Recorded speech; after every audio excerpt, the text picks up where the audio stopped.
All right, guys, just like any other muscles in the body, we want them to move from a flexed position all the way out to relaxed position.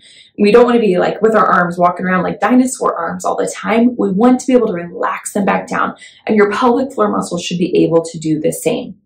So hear me out on this one. When you are going to pick something up off the ground, a lot of times we're doing this efficiently, so we tend to bend as quickly as we can down like this.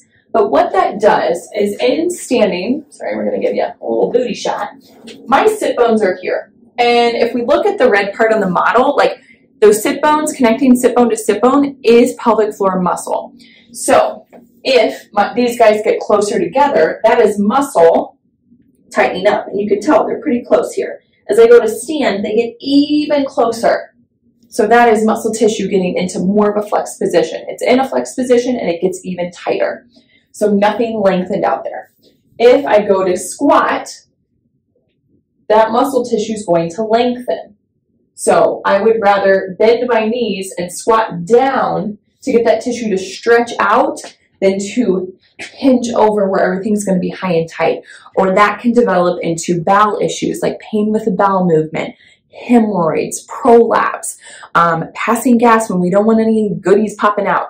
So you really want to think, like, if I have an extra second to think about it, I want to focus on squatting down to pick something up versus hinging over at the side in poor posture, because that's going to tighten up that pelvic floor. So keep that in mind as you're picking up dirty laundry off the floor, anything that's really falling down, or if you're even trying to pick up your kids or a case of water at the grocery store. Be mindful about letting the knees come apart and bend so that you can use good body mechanics to support your back, support your pelvic floor, and support you overall and overall pelvic floor health.